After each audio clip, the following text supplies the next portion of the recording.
So in section 5.3, we're going to go ahead and look at binomial probability distributions. And the idea here is we got to get some vocabulary that when I'm doing binomial probability, the fact that this prefix means that we have two options. We call the first one success, the other one failure. So that's the first thing I like to look at. I'm going to go ahead and reorder these. So we have, right, two options.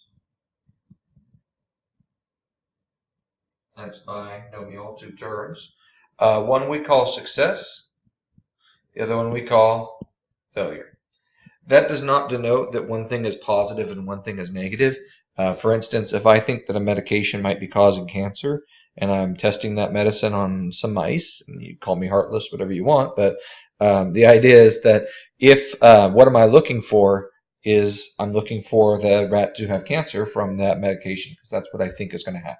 Okay, so whatever you're looking for, we call success. It does not denote something positive or negative. We have two options. We call them success and failure. Second, we have a fixed number of trials.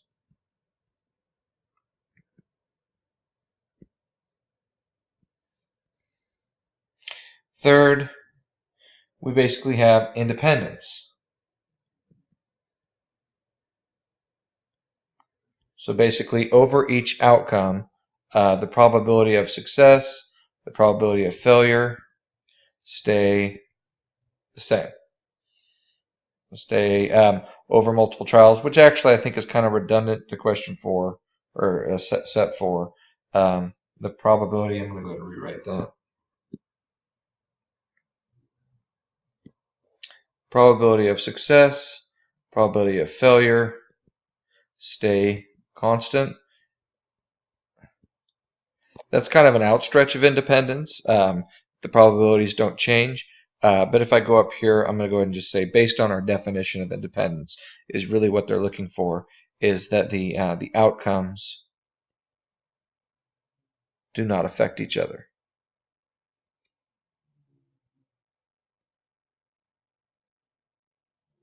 So the outcomes do not affect each other. Once again, I'm going to go to the mice, and I know it's heartless, but we'll get to other examples. But the idea is that just because one mouse is susceptible to getting cancer from that does not affect the probability that another mouse is going to get it. You cannot get cancer. You're not going to catch it from the one mouse to the other. We're basically using the medication to do that. So each outcome, whatever I'm looking for, just because one person gets the disease, just because one person wins the lotto doesn't affect the chance of another person to win. See how I spun that to a positive example? Some notations we're going to use. N is our number of trials. Remember that is set, so that will be a set number. X is going to be the number of successes. I generally use X is equal to K. Okay, so that would be K is our number of successes. So that's one of the notations that I've seen that I prefer to use. And then P will do the probability that X equals K will be the probability of success of K successes in the N trials.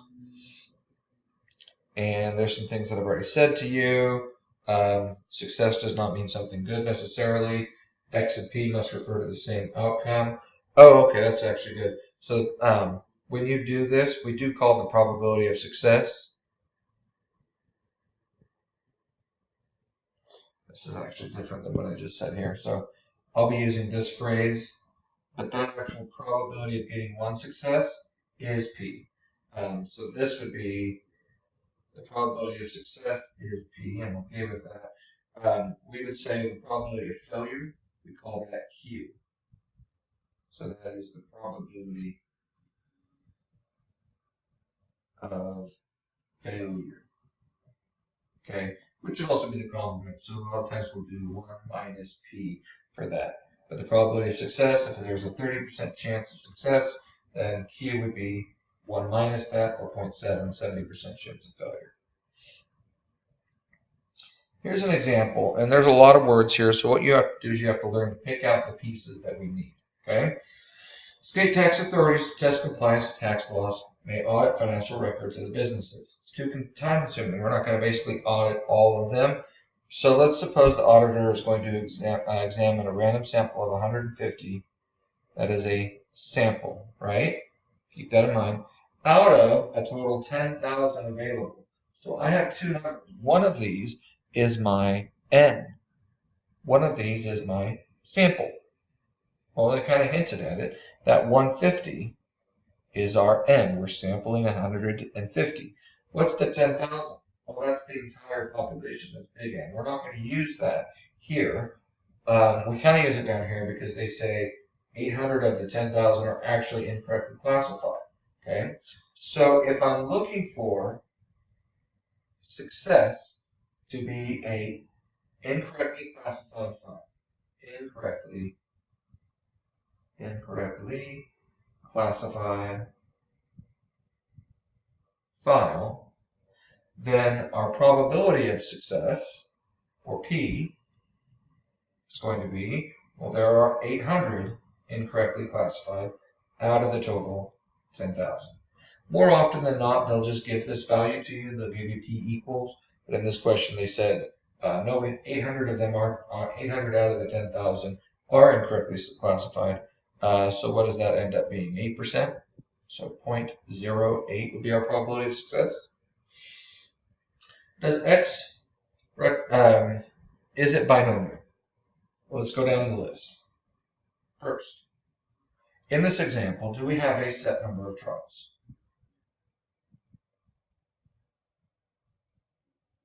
Well, what is our number of trials? We are sampling 150. That's set. Second, are we dealing with things that are independent? Oh, yes, well, yeah. Two options. We have success, which is not necessarily a good thing. It is if something is incorrectly classified, because that's what we're looking for. Failure would be something that is correctly classified. Third, we have independence.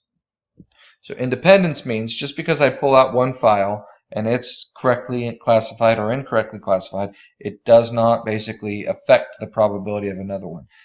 Technically, the probability will change. So if I pull out one that is incorrectly classified, instead of 800, now I'm going to have 799 out of 9,999. So basically, our probability of success of getting an incorrectly classified, right, is right here. If I take one out, and one too many nines, I think. Did the probability change? Yes, but the idea is that we have such a large sample that it's not going to make that much of a difference. So we do have independence here, mostly because it's a large sample.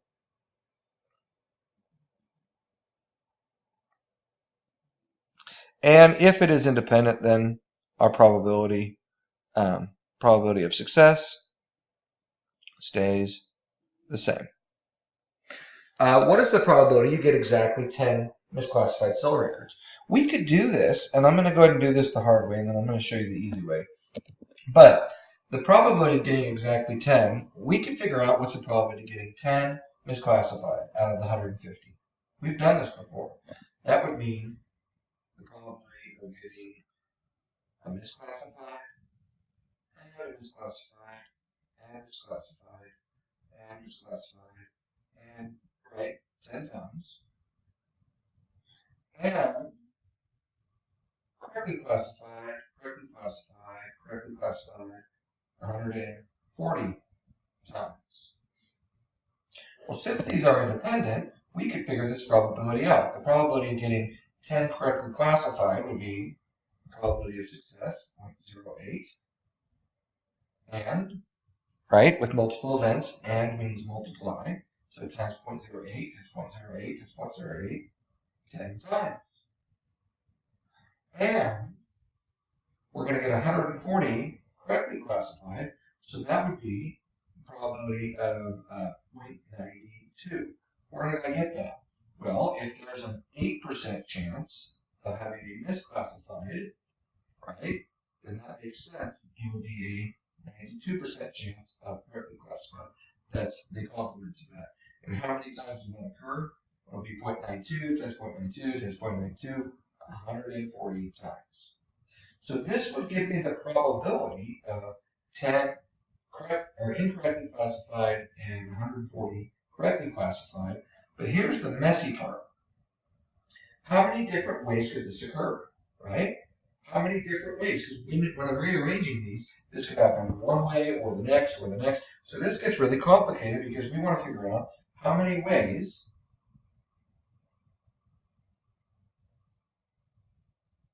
can we choose 10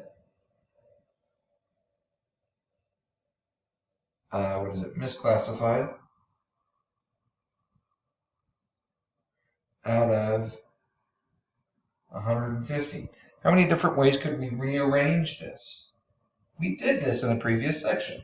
That would be a permutation. The placement, the order matters. So that would be 150 and permutation of 10. Tells me how many different ways I could rearrange that. That is the number of ways. So we would basically stick that in the front of this, 150 permutation of 10. All right, so going to my calculator, I can do this. I can do, menu, probability, permutation, 150, order, how many different ways can I order 10? Times the probability of success raised to, we have 10 successes, times the probability of failure,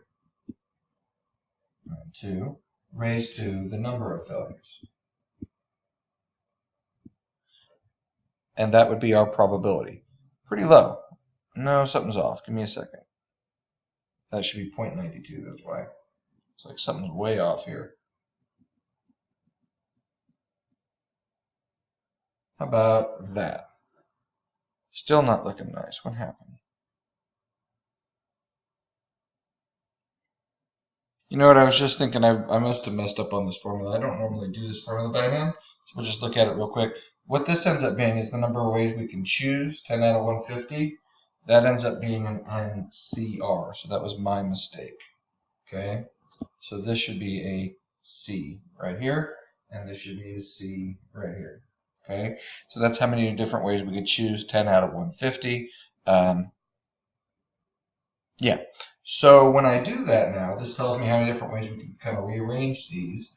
And 150, choose 10, try to think. Yeah, that'll be fine. So let's go ahead and go back here and say, I'm just going to change this. And if you're clever about this, you can actually save yourself some time.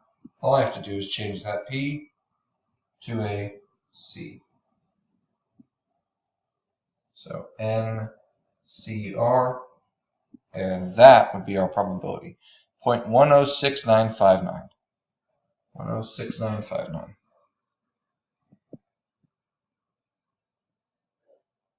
So about a 10.7% chance. This is basically what's called the binomial formula. There is a formula for this. If you want a binomial, I can use the binomial formula, which is basically where we take n, choose k. So we said x equals 10. I'm taking all 150, rearranging the 10 choices, okay, times the probability of success to the number of successes, times the probability of failure, which I'll call Q, to the number of failures. So if there were 10 successes, there were 140 failures. That's just n minus k. Okay, so that's the formula that we use to get these probabilities. I like to discuss it just because it puts together so much from Chapter 4. It deals with our independent probabilities, and then it deals with our combinations to rearrange how many different ways we could have those 10 successes out of 150. Okay, so when I look at this, though, the good news is there is an easier way. there is the binomial probability distribution in your calculator. It will be binom PDF. And all you have to do is you put in N, P, K. And this will be in your calculator, okay? And so this is going to be where I told you in chapter 5, your calculator is going to do all that heavy lifting, okay? So let's go back real quick and say menu. We're going to go to statistics, distributions. And in here are several distributions that we're going to deal with. Normal, inverse normal, t, chi-squared. We're going to deal with all those later. Keep going down. Near the bottom, you have binom PDF and CDF. PDF stands for probability distribution frequency. That's if we have an exact amount. So I'm going to go to this. And the beauty is actually it's a fill-in drop-down. N, P, and then our K, right? So what were our number of trials? 150. What was our probability of success? 0.08. And how many trials did we have? We wanted 10 successes out of those 150. Notice the answer stays the same. So that's going to be what you're going to be doing in your calculator to make these a lot easier. You do not have to do all these by hand. You do not have to do all these with the formula. Can you? Yes. But I'm going to go and take these and go binom PDF N, which was 150, P, which was 0.08, and K, which was 10. And that gives me 0.1069. What is the probability that you find no more than 10? Now this is where it gets a little more complicated, because like this formula sucked already to get 10 successes. This says no more than 10, so that really means the probability of getting 10 successes, or 9, or 8, or 7, or 6, or 5, or 4, or 3, or 2, or 1. And or means we're going to take all those probabilities and add them up. We'd have to calculate this. Oh, I actually missed one. We could have 0 successes. Or 0 successes. Okay? So no more than 10 means 10 or less. I'd have to calculate 11 probabilities and add them all up. Wouldn't it be nice if our calculator will do this? It will. If I want the probability of x being less than some number, no more means less than or equal to, okay, then I will use binom. Instead of PDF, we'll use CDF. This does a cumulative distribution of frequencies. Cumulative means it's going to add up. N, P, min, max. If you're using the TI-83, it'll just do NP and max, which is not going to be a big deal here, but it will matter later on. Okay. So this said no more than 10, so that's 10 or less. So what I'm going to do is, rather than add up 11 probabilities, I'm going to use binom CDF. Our N was still 150. Our probability was still 0.08. Our minimum, well, we're going less than or equal to 10, so that starts at 0 and goes to 10. Got your calculator? It's going to be in the same place. So menu, statistics, distributions. Scrolling down, binom, CDF. CDF cumulates. Notice now I have an upper bound and a lower bound, a min and a max. Okay, so number of trials was still 150. Probability of success is still 0.08. 0 out of 10. Okay, from 0 to 10, accumulate. This is going to be a much higher probability, right? What did this just do, right? It calculated this, NCR 15010, 159, 158, 150, it rearranged this formula and did that 11 times, and then it accumulated all those in once. I'm hoping you're appreciating the heavy lifting your calculator does. So let's go ahead and say 0.338.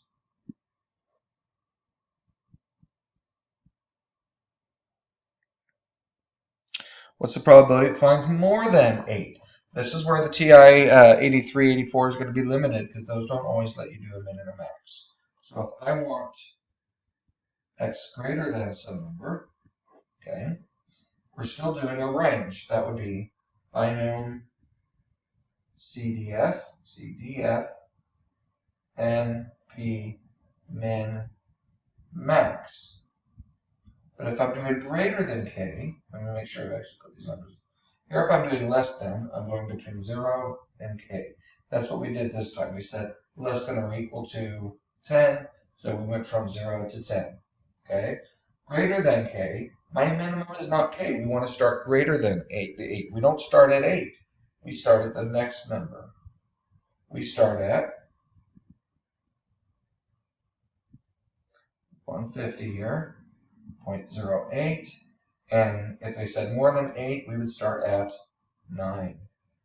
What's our maximum? Well, we can't have more than 150. We're only sampling 150. So that would be our n. So let's go back to the calculator. Menu, statistics, distributions, all the way down. Binom CDF. We have 150 trials. Our probability of success. Our lower bound now, we said more than 8, so we start at 9 and up to the 150 total. That gives us 0.85, we'll round that to 6.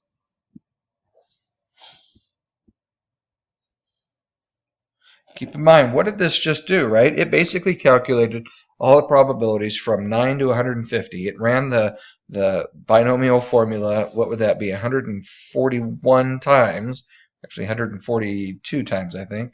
And then it added all those up. You're welcome, right? This is really cool. It basically, if you did use the 83, then what you have to do is, if I want more than 8, I'd have to do 1 minus binom CDF from 150.08. And if you do like, you think yours just does a max, so then you'd put 8 there. What does that do basically?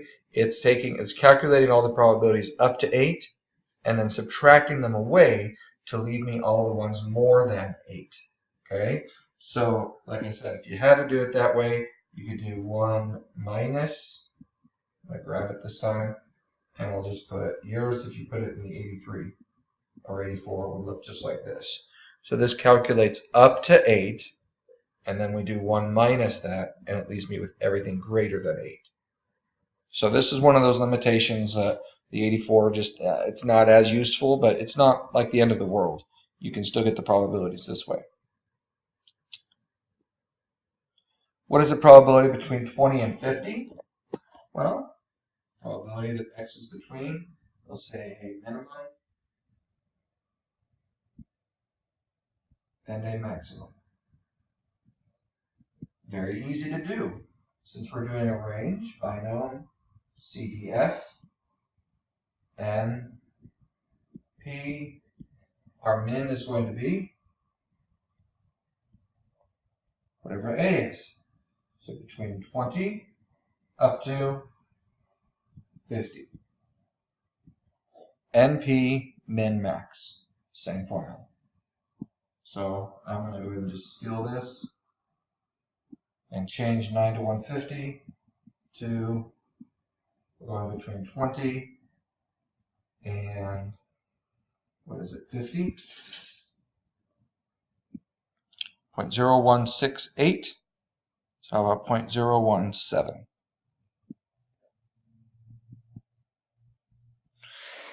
If you're using an older calculator and yours only does a max, it's a little trickier. You'd have to do binom CDF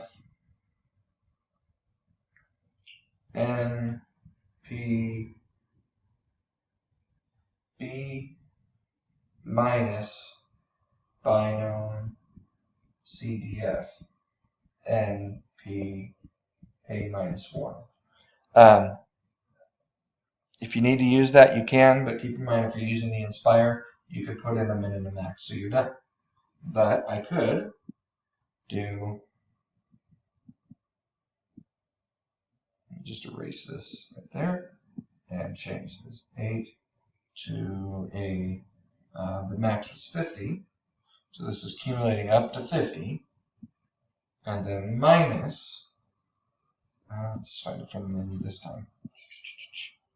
Statistics, distributions, Binomial CDF, 150,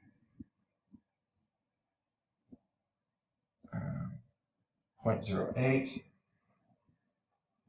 and I think 19. Let me double check my work. Same answer. So you would be adding up to 150.08, 50, and subtracting away 150.08 and 19. And what that would do is that would leave between 20 and 50 in between.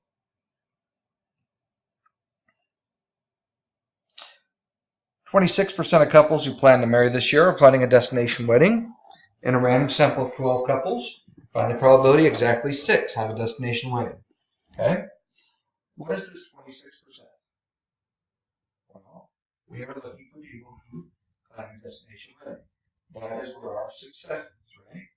So this is the probability of success. So that is just P. We randomly sample 12 couples. What does that mean? Well, that is our sample size. Find the probability that exactly 6. That is our K. So we want the probability that X is equal to 6. Equal to means what? I don't need to use binomial CDF. I'm doing an exact amount. I can use binomial PDF. This gives me an exact amount with an N. Oops, 50 there still. And with 12, probability of success. And we're looking for exactly 6.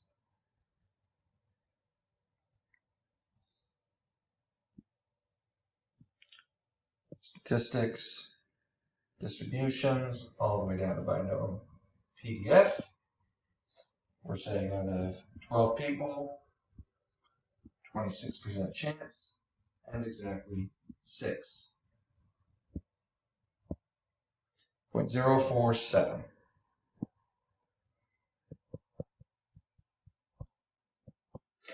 At least 6, this is a range.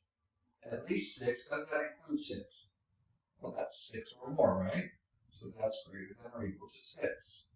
This will be at least, will not be a PDF. That's a range, so binomial CDF.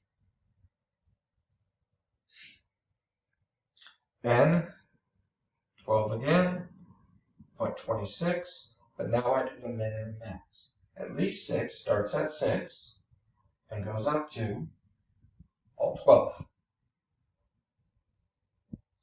I can, if I want to cheat a little bit, take this, and I really can change that B to a C if I wanted to, and then just put in the min and the max. So what was it, 6 to 12? 0.0646, so 0.065. If you don't like how I mess with that, then that's fine.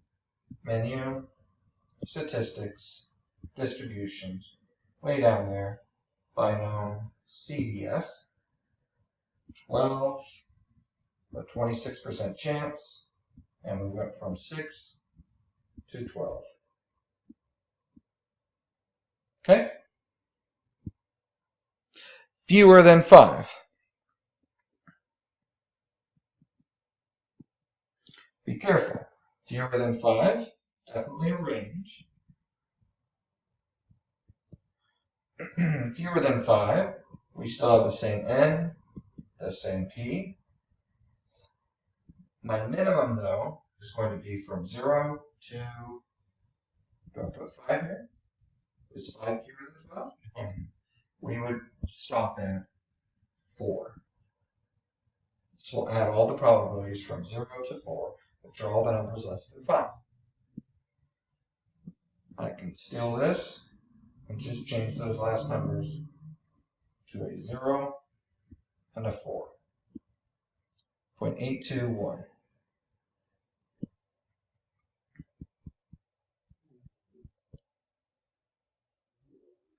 Survey from Teenage Research Unlimited found 30% of teenage consumers receive their spending money from part-time jobs.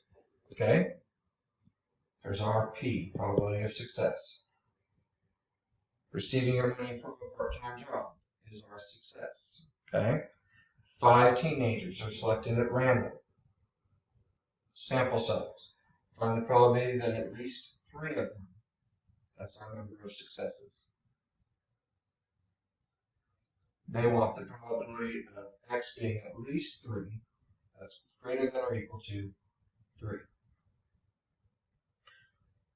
What's our N? Is it NP or NC?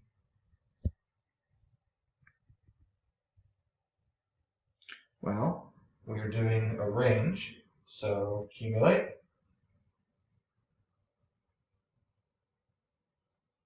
Binomial CDF, sorry about that. What is our N? We have 5. What is our probability of success? What's our range? At least 3. That's 3 or more. That's 3 or 4 or up to 5.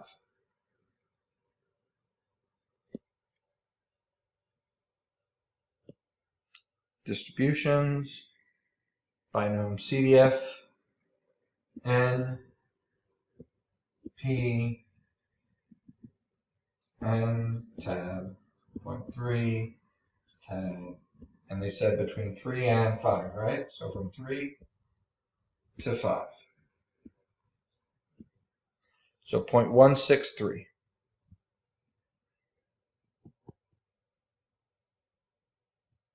This is a small enough one that I want to prove a point.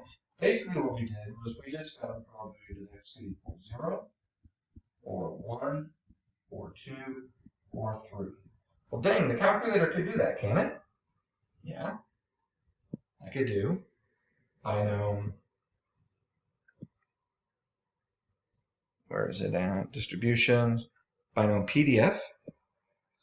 And I could do 5 trials, 0.3. And then I could do, what's the probability of getting 0 successes? Done. Oh wait, no, this said between 3 and 5, so I just messed up on that. So hopefully some of you screen that your screen. So we just did 3 or 4 or 5. Okay? 3 or 4 or 5. So that would be not 0. Let's go ahead and change that 0 to a 3. Or 4 or 5.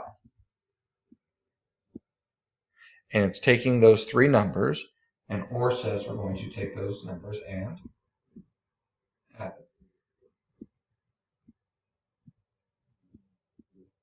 And that's where we got that answer, 0.16308. Okay? Another cool trick this calculator does, if I wanted to do a list of all the probabilities, I would do that in binomial PDF. So distributions, binomial PDF, and I could do 5 trials, 0.3. I'm going to wait here for a second. See how this says optional? If I leave that blank, what it'll do is it'll give me a list of all the exact probabilities. Okay, so if I leave that blank and I hit OK, here's the probability of 0 successes, 1 successes, 2, 3. Notice that was our first answer, right? 3, 4, and if I scroll that over, go up and scroll it over, maybe, geez, scroll it over, 5. Those are the 3 numbers. That's 3 or 4 or 5. So we could find those numbers and add them up. Like I said, the calculator does that, but this is something that you're going to want to know for the quiz and the test. If you had to fill out a table of probabilities, this basically has just created a table. So if I do binom PDF and I go N, P, and then I leave it blank, then what it does is it gives me a table of all of my successes ranging from 0 all the way to N, and the numbers it gives me are my probabilities. So I could fill in those as a table. Okay? So that's going to be a skill you're going to want to have. Last but not least, report from Secretary of Health and Human Services states 70% of single vehicle traffic fatalities. Well, that's positive. Current nights and weekends involve an intoxicated driver. What is that 70%? Right? Sample of 15 fatalities. Sample size. Find the probability exactly 12. That's our K. Exactly means binomial exactly PDF. N was 15, P was 0.7, and exactly 12. How do I do between 4 and 12? That will be a range. So 4. The inclusively means we're including the 4 and the 12. So when I do binom CDF, 15.7, I can put in a range between 4 and 12. So menu, statistics, distributions, way down to binom. I was going to do PDF first, thanks. Menu, statistics, distributions. Let's start with binom PDF. We are dealing with 15 trials, 0.7 and 12. 15 trials, 0.7 and 12. That's the probability. Oh, come on. Oh, I could do probability distributions to get there too. How funny. I'd always go to the other one. Binom PDF, 15.7 and 12 gives me 0.17.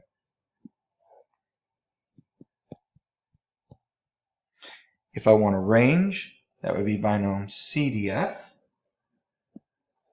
menu, statistics, distributions, binom CDF, 15.7, and the range was between 12 and what? 4 and 12. So about 4 and 12. And that gives us 0.873.